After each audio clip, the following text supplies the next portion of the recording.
आई बाबा नमस्कार. तुमची लाडाची यज्ञा बोलते. आई तुला मला काहीतरी सांगायचंय.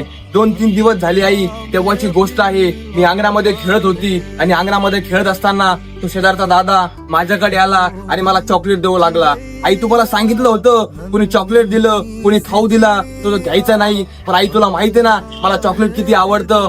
त्या दादाने मला 10-15 वेळेस फोर्स केला आणि फोर्स केल्याच्या नंतर मी चॉकलेट घेतलं आणि चॉकलेट खाऊ लागले. आई आई ऐक ना, चॉकलेट घेतल्याच्या नंतर त्या दादानी मला त्यांच्या घरामध्ये नेलं आणि घरामध्ये नेल्याच्या नंतर माझ्या अंगावरील कपडे काढले. आई ते चॉकलेट खाण्यामध्ये मी एवढी व्यस्त झाले की मला काहीच कळत नव्हतं. त्यांनी माझे कपडे काढले. आई ऐक ना, तू फक्त माझा गालावरचा मुका घ्यायची. आई त्या दादाने माझ्या संपूर्ण शरीरावरचा मुका घेतला. आई ऐक ना, ते सगळं घडल्याच्या नंतर मी त्यांना सांगितलं तुम्ही असं काय करू लागले. त्यांनी माझ्या अंगावरले सगळे कपडे काढलेले होते. माझ्यासोबत नको तो प्रकार केला. त्यांची भूक भागल्याच्या नंतर, त्यांची वास्ता संपल्याच्या नंतर त्यांनी काय केलं. आई मला मोठा दगड घेतला आणि माझ्या डोक्यामध्ये टाकला. आई जनावरासारखे मी आरडले. आई का म्हणून तोंडातून शब्द बाहेर पडला. मी मोठ्याने आरडू लागले, जनावरासारखं आरडू लागले. पण माझा आवाज ऐकण्यासाठी, माझी अर्थहाक ऐकण्यासाठी तिथं कुणीच आलं नाही.